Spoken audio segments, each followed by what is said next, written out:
Hi, everyone. Thanks for joining me. My name is Kimberly Phillips, and I'm curator and the director of the Marianne and Edward Gibson Art Museum at Simon Fraser University. And we've been delighted to share the exhibition Maura Doyle, Dear Universe, with the Kamloops Art Gallery community in the fall of 2025, extending to January 17th, 2026. So I'm going to walk you through this exhibition, and if you'll follow along with me. Um, Before we get started, I'll maybe say a couple words about Maura.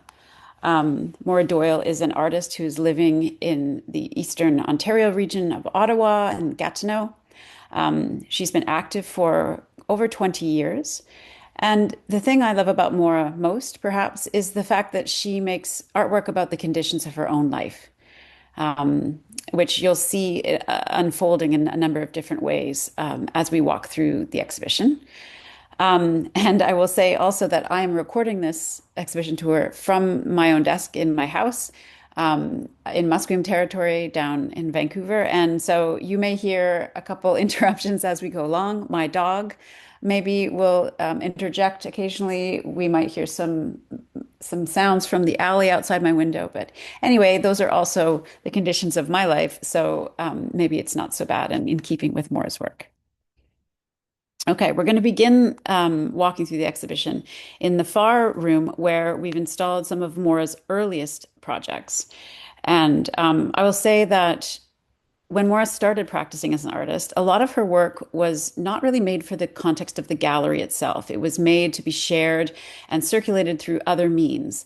And she often did so using sort of what we call official kind of vehicles. One example is this amazing body of work called the Mail Order Catalog, which was produced between 1994 and 2004 in collaboration with Maura's very dear friend, childhood friend, and artist Annie Dunning, who she grew up with close to in rural Ontario.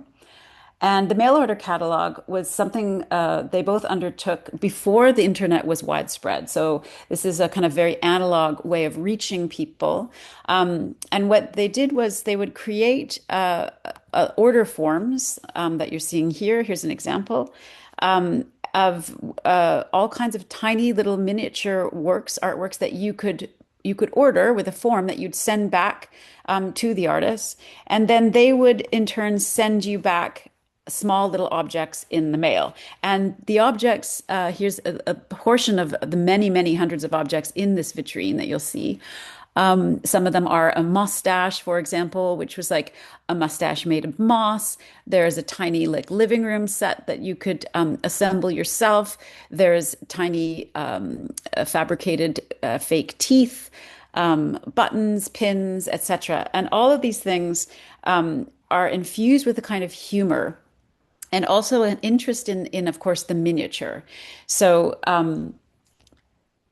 what they would do is they'd fulfill the orders by creating the objects after they'd received the order forms back. So they'd sort of collaborate together on what they imagined the objects should be and send them back. And of course, all these objects were distributed throughout Canada to different friends and colleagues and were gathered back together very graciously loaned by the people who received them for the purpose of exhibiting them in this exhibition.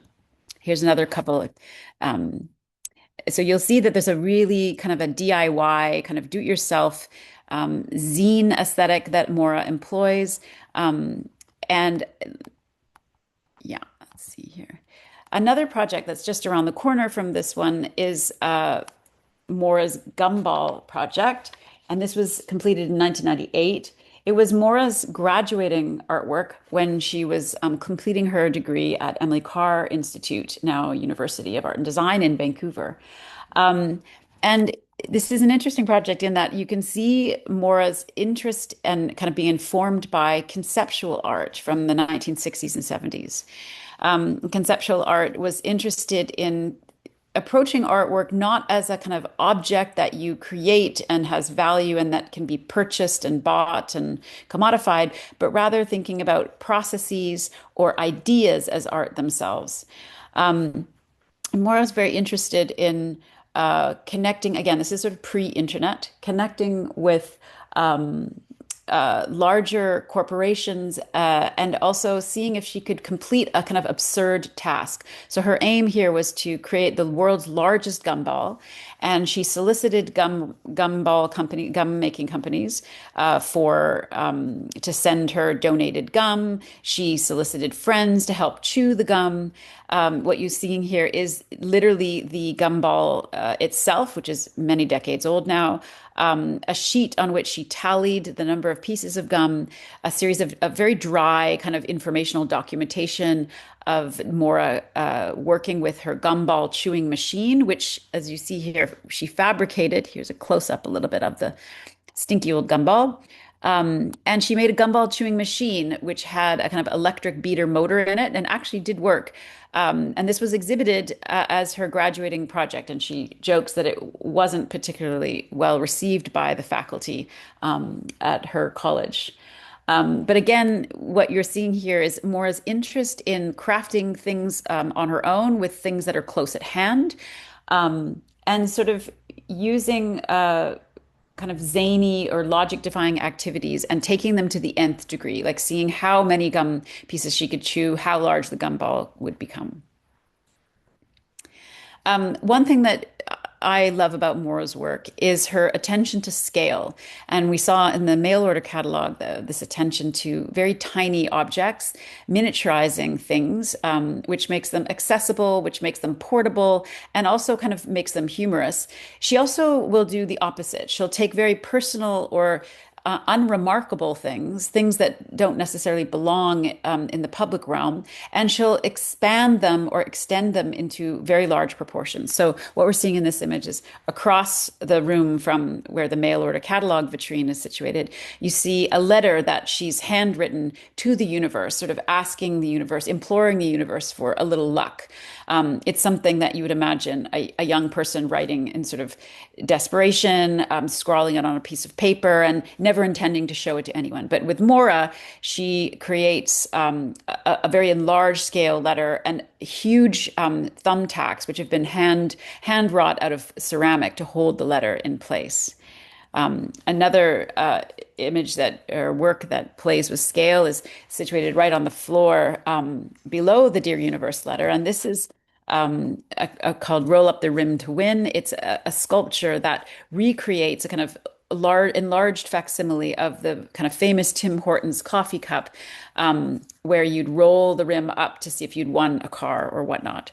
And of course, for Maura, imploring the universe for some luck, for some crossed fingers, good answers, is an absurd proposition, of course. But in fact, what we see with Maura's practice is she's often imploring the universe or making contact with the larger cosmos in a way, and situating her own small self as a human and her own small life in the context of a larger power or a larger cosmos. If we continue down the gallery as we kind of head towards the end, we see that there's a change of wall color. And Maura and I decided on this kind of shift in wall color as a means of marking off a series of artworks that have to do with her interest in animals. And I will say that Maura's long been sort of deeply affected by and informed by the work of animals. She's been a deep observer of animals, having grown up in a rural context, especially animals that are small or sort of registers somewhat insignificant. Like she's not really looking at majestic, large scale animals. She's looking at small, industrious creatures, like the squirrel or the beaver. And the beaver in particular has been a really important kind of point of contact for her, a persistent kind of interest in her practice. Long ago, when she was a young girl, she would go bushwhacking with her father through the forest, and she came upon beaver ponds and beaver canals, and was incredibly struck by their industriousness and the creativity with which they alter their environment. And one of the things that Maura and I have talked about is that beavers are, much like humans, one of the only creatures that significantly change their environment to create their own world. They're kind of world builders. And they do so in such a way that actually is in symbiosis with all the creatures around them. So they actually, their canals create waterways for fish and other fowl. They help to kind of renew or replenish environments.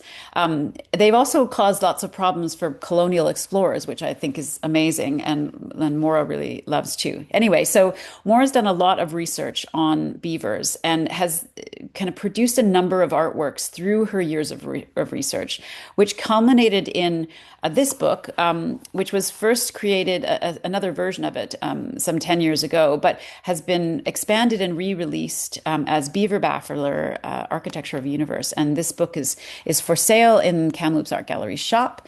And it chronicles her research and interest in beavers throughout many, many years. Anyway, in the gallery, you'll see a video, a very kind of meditative video work, which depicts one of the beaver ponds that was very important to Maura, that she visited often as a young person. And a number of sculptural works where Maura is reenacting kind of industrious work of the beaver that she's encountered in publications or other kind of firsthand accounts. So what you're looking at here is an artwork referring to a kind of episode from a colonial memoir where a railroad worker was sort of complaining about the fact that they do all this work towards the railroad construction, and they'd come back the next day and it would be undone because the beavers had built a dam, or they had kind of ruined their progress.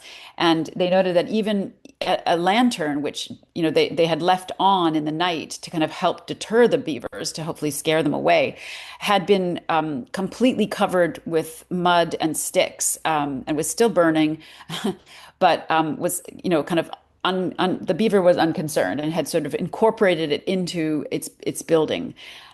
So Maura recreated a version of this described event. She also did so with this work called Pink T-shirt, and where in another account, a beaver was sort of described as gathering anything that was close at hand, including humans' clothing, to help create their dams, like dam up the works. And I think Maura sees an affinity with beavers. Like artists, I think beavers are, they take from what's close at hand, they transform materials, they utilize things in order to build other things.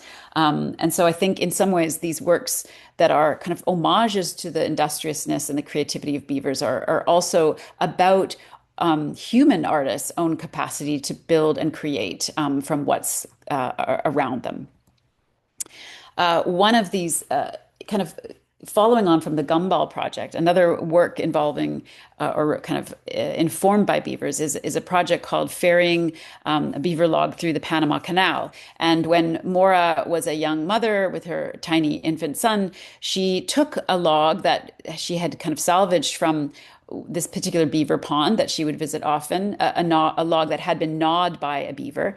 And she actually brought it down to Panama, where she then crossed the Panama Canal, holding onto this beaver log, this sort of ferried beaver log.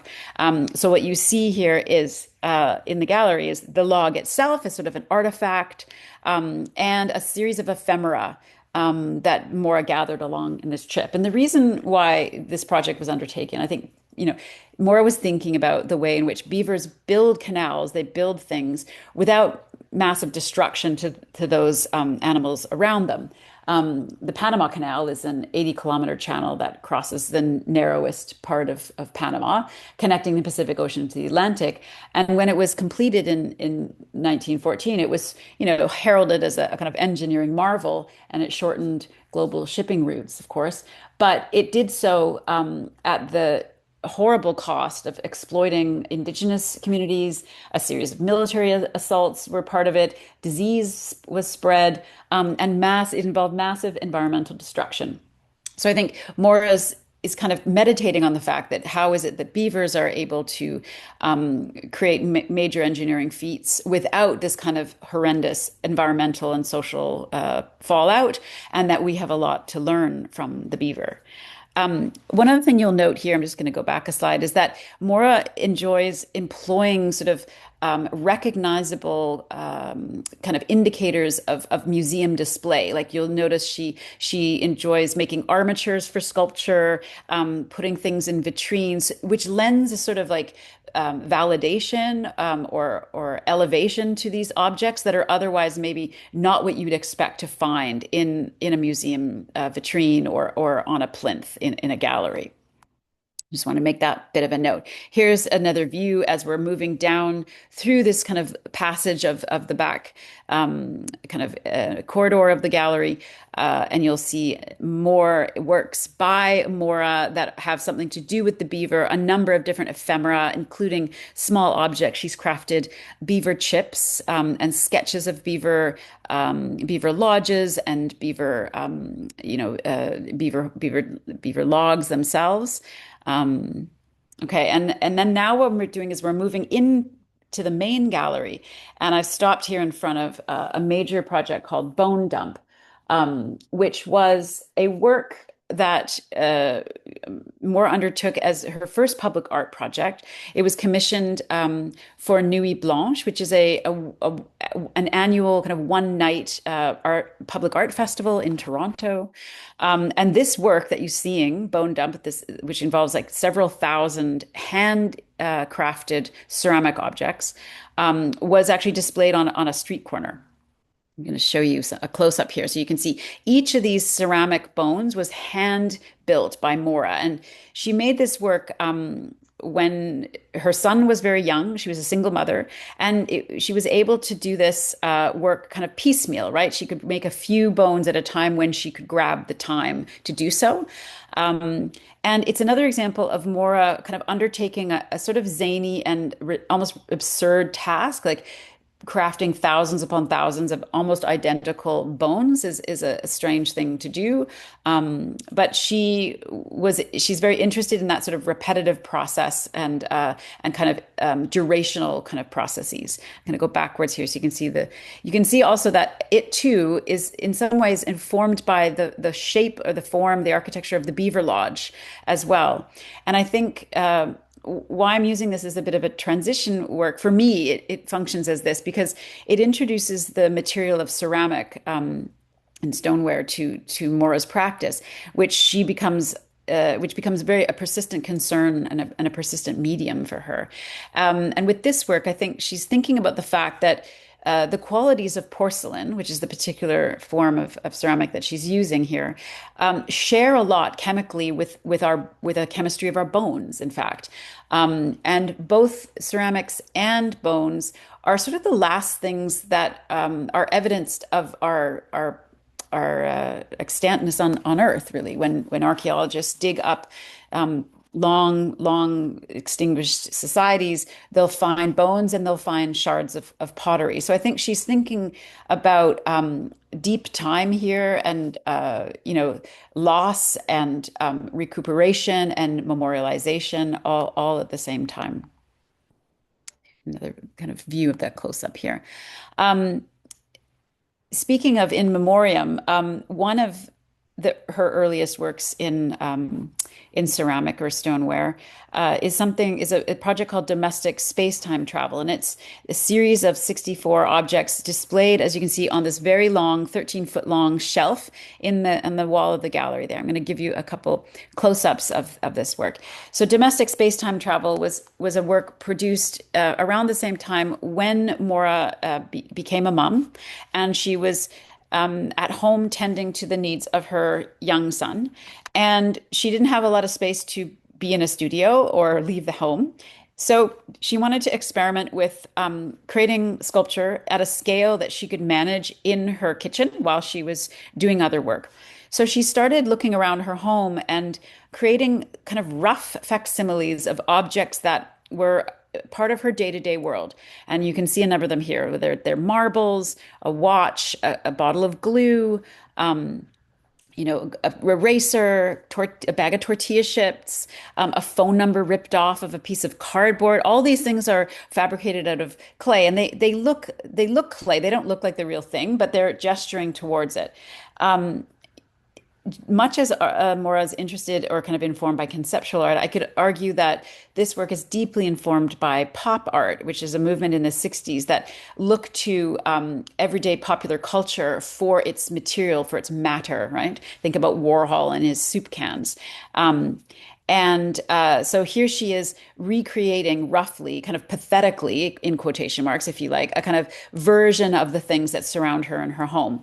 And in some ways, I think for me, this work is a memorialization of a moment in time when her son was very young. And when you have young children, time sort of passes simultaneously very, very slowly because it can be extremely tedious and exhausting to take care of young kids in at home. But also time moves very quickly because you're measuring time with the development of your child. And so moments are fleeting when they're playing with a toy and then suddenly that toy is no longer of interest. Or so she wanted to create a work, I think, that marked time in a particular way. And again, what's interesting is she's thinking about this body of work, domestic space-time travel, as the last vestiges of Maura Doyle that people would find if they were to unearth them millennia in the future, right? So it becomes what's left over of Maura as all the remains of her kind of everyday lives. Here's another couple. This is her humor is really important, I think, in her practice, and it's something that's quite rare in contemporary art. Not many artists are willing to use humor. It's tough to do, I think, and it's because often humor is at its best when something is made very vulnerable. And I think that Mora's very wry sense of the absurd and the very funny is really core to her work. So in Domestic Space-Time Travel, she's included even a box set of a David Attenborough series of animal, like nature shows, which of course they would have watched on repeat with her son. But what's funny about this is that, she made the box set out of clay, but she actually ripped the files onto DVDs. So they're pirated and they literally live, they exist within this. There's real CDs that you could play in this fabricated facsimile of the box set, which is pretty funny. Um, as she was doing domestic space-time travel, something that started to occur to Maura is the idea of the vessel itself, the stoneware vessel, the pot, which is a very, very, I mean, ceramic pots have been with humans, have been made by humans almost since humans were, around. So they're very, very old. And she started thinking about the way in which the pot is sort of like a metaphor of the self because we tend to anthropomorphize pots. This is a work called Orbit, which again, notice how the work is the series of sculpture, but it's also the armatures, the arms that hold the sculpture and the plinth itself that it sits on. So again, she's very interested in using museum display language as part of her artwork. Anyway, we tend to anthropomorphize pots. So we say that they have necks, they have bellies, they have feet. Often when you're describing the parts of a stoneware vessel, and she was interested in the fact that like people, you can regard the exterior of a pot, you can regard its outside form. You can never really know its interior, though, in the same way that you can never really know the interior world of a person. They're complicated, right? Unless you break them open, you'll never really be able to see what's inside. So she liked this idea of the pot as a metaphor for the self. And she began to experiment more and more and do more research on the history and kind of philosophy of ceramics, and thinking through various different sculptural experimentations where she used pots that she fired and combine them with other found objects to make self-portraits, varying different self-portraits of herself. So a note, actually, I'm going to go back here so you can see a note about how Maura makes pots. She hand builds them for the most part. She doesn't throw her pots on a wheel. So that's one thing to know about her. She makes everything by hand through various methods. And she fires her pots in an open barrel kiln. So she works often on her parents' farm to do this. She heats up a very hot fire in a big steel barrel in which she'll place the pots to be fired, and she also includes a number of she fires with wood and also throws in a number of sort of experimental materials like sodium-based materials, even like potato chips work to create, which creates sort of chemical reactions in the firing process. So you'll see on her pots they're bare, they're not glazed. They are marked with the soot of the kiln fire, and they often are mottled and have really particular kinds of effects on their surfaces, which is due to the different materials, sodium-based materials that she adds into the kiln. So just a bit of a note there.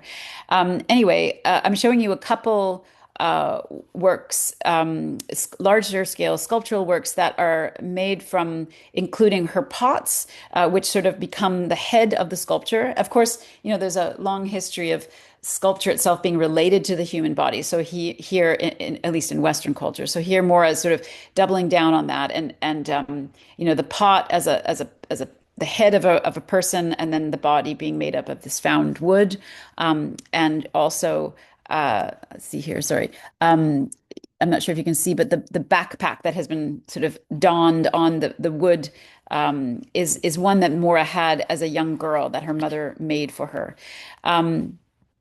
Here's another example of one of her self-portraits as a pot.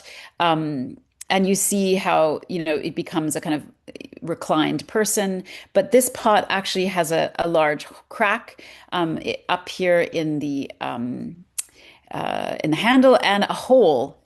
So it's not exactly a perfect pot. This one's got some porous bits, just like people, right, are not perfect, and we have our own wounds that we carry around with us. So there's something kind of equally humorous and also tender about Maura's approach to selfhood and thinking about her own positionality as a woman and as a mother in the world.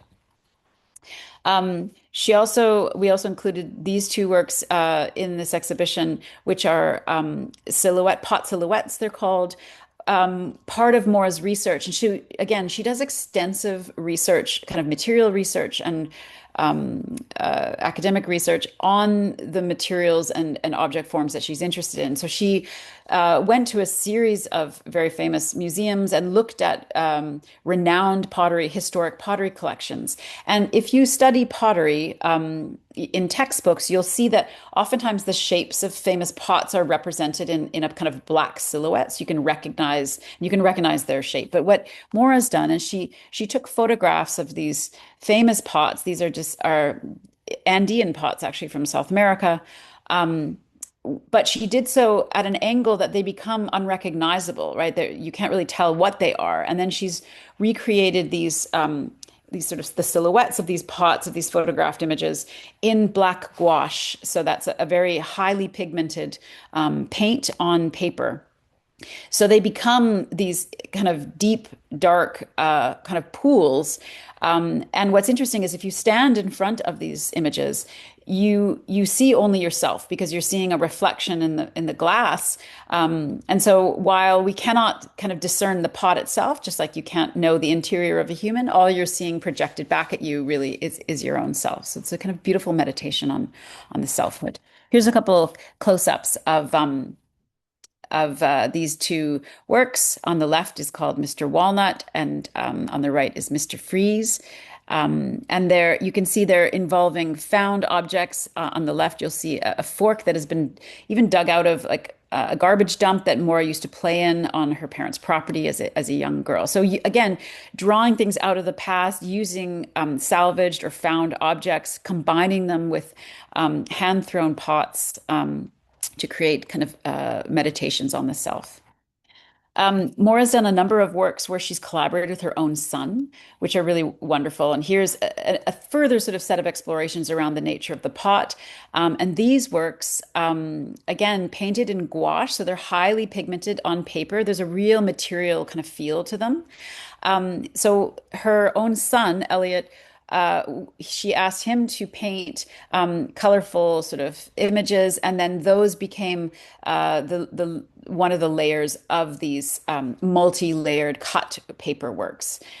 So she's working together with her son, and again, they're these sort of kind of meditations on self, and very playful colors. You can see here she's also, I think, referencing male and female reproductive organs in a super playful kind of tongue-in-cheek way.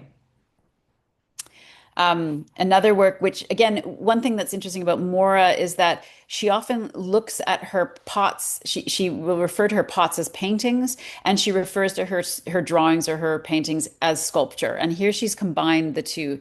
This is a small little installation that involves a found chair, a chair from her childhood, like a child-sized chair, with a large-scale drawing propped up on it, and again tacked to the wall with these large ceramic pins that she's made. And you can see that we can see an image of a face with glasses and hair, and the pot itself is positioned in such a way that when you look at it from straight on, it becomes the nose. It becomes a kind of it completes the face in some ways. And this is a part of a series of works that of drawings and sculptures that Maura completed during the pandemic when, everyone was stuck at home. And so she's looking, if you see, she's looking through, it's a view from her brain through her own glasses and out into her own living room where she was sitting with her son watching a flick or whatever. And note again that same like intensely pigmented black gouache that she's painted this pot with, so no sheen whatsoever. So it just becomes this sort of like light absorbing object, which is really incredible. Here's another view of that same gallery where you can see the scale of these works in relation to one another. This is one of my favorite works here called Family System. I think one of the things that Maura is wonderful at is her ability to create simple drawings which have intensely complex and kind of loaded meaning. So this is an image of one of those wooden drying racks that collapse and kind of be erected in your laundry room or your kitchen. And the fact that it's called Family System, for me, this work really speaks about the role of a mom in the home, kind of holding everything together, and the kind of incredibly precarious and delicate way that a lot of things are held together in a family home. I think this work also speaks about class, which is something that runs, like that kind of consideration runs through a lot of Maura's work about, financial precarity and not having the money to get by month to month, or barely making it. And so the kind of provisional way in which this object has been rendered on paper, for me, kind of speaks to that precarity. But there's also a kind of incredible beauty in it as well, in the way she's drawn the drawing rack. And again, here you see her pretty hilarious and amazing oversized thumbtacks that she's crafted out of ceramic and pinned the drawing to the wall with. I'm just showing you another. If you continue on, and you get to another room where we've positioned a long plinth with kind of like a marching series of many of Maura's pots from across a number of years, and she's still, some of these objects here, some of her most recent works. As she kept experimenting with the nature of the pot and the idea of the pot as a vessel and as a picture of the self, her pots got more and more complicated. In other words, that the exterior forms did not match the interiors. So I'm going to see yes, here we go. On the right there, you see that larger pot where the handles have been actually turned inside. So they're visible only inside the pot.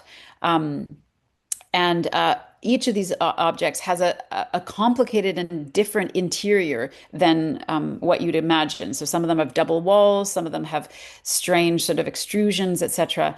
And again, I think she's exploring this idea of the complicated nature of our selfhood and the kind of relationship between our inner and outer worlds, right? How we navigate the world outside and how we navigate it in our own minds. Another couple images here, these kind of incredibly wondrous and also I think, very funny forms, these sort of bulbous, odd shapes that are quite humorous. And again, note the incredible surfaces that she's able to achieve here with her firing process, where smoke has sort of marked the surface, and there's evidence of the process that she uses in the barrel firing. There's another sort of view of some of these pots. And if we circle back out of that room, come back into the center room and look past Bone Dump there to the three black images on the far wall. I'm going to close up here. These are very recent works, sort of extending her query around interiority of the self. She decided to see what would happen, knowing that you can't learn the interiors of pots unless you destroy the pot itself. So what she did was she took a series of her pots that were quite complicated. She took them to a medical imaging laboratory in Quebec. And she sent the pots themselves through a CT scanner, and a CT scanner takes images of the interior of your body normally. And here she's imaged the sort of X-rays of the pots themselves. So you can see on the left here the pot with the interior handles, right, turned inside, and in the middle a pot with a double wall, and same on the far right. These sort of really complicated forms that are not visible from the exterior. And what's interesting about these images, when you see them in person, it's harder to see it on a screen, but when you look at a regular X-ray, it's a very clinical object, right? But these are actually super beautiful. They're really milky. They appear like some sort of ghostly form that is hovering in a sea of black. So they have these references to otherworldliness or other things or organisms. And again, back to Maura's interest in the natural world itself.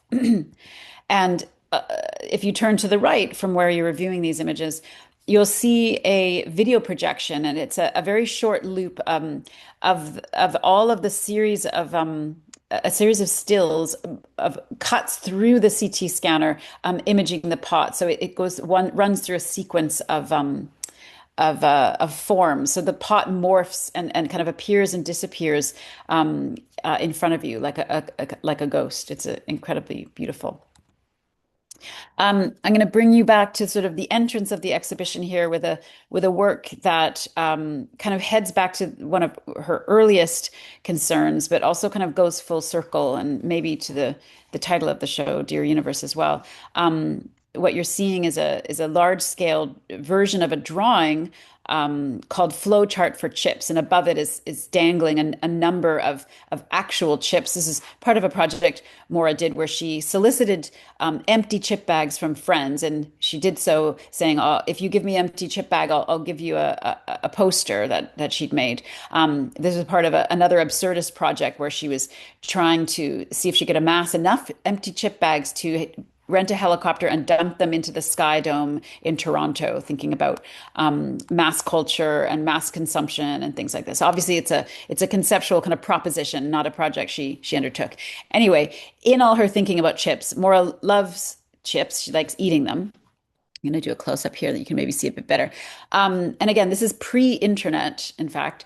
What she did was she decided to map as closely and as comprehensively as she could all of the affiliated brands and products related to PepsiCo, which, as you can see from this drawing, owns Frito-Lay, owns Pepsi, owns Quaker, owns Gatorade. And so she mapped out, she researched and bought and ate her way through as many different, all of the brands that ultimately stem from PepsiCo to kind of like show us a world. It's a world of fast food, and how these things are all connected to one another. It's also like these are products that many of us will remember from being young, eating, still enjoy eating. It's a very kind of lo-fi, lowbrow kind of focus on the most kind of uninteresting or invaluable, like non-valuable object, a kind of bag of chips or can of Coke or whatever. But in fact, she's here, I think, thinking about the way we're all connected in the universe and the way that we can be in the universe in our small, go about our small day-to-day tasks, our worlds, and still be connected to many, many other things. And so I think for me, again, this is something hilarious about the idea that she would undertake this absurd task of trying to comprehensively map all of the products of PepsiCo.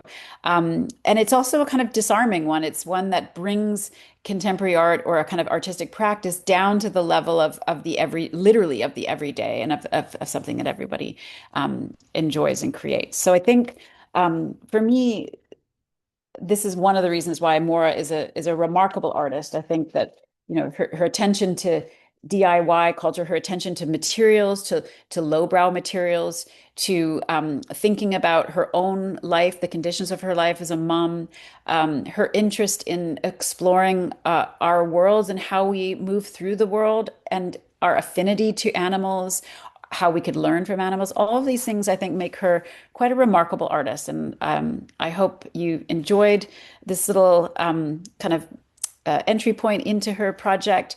I'm grateful that you spent this time with me. Thank you so much. And my thanks again to the entire Kamloops Art Gallery team, especially Emily Hope, the director, Charo Neville, the curator, and the preparatorial team, who's been such a joy to work with and incredibly supportive. And of course, above all else, my thanks to Maura Doyle for being an artist of such so disarmingly kind of open and offering entry points for that all of us, I believe, can find. So I'll stop you there and thank you so much.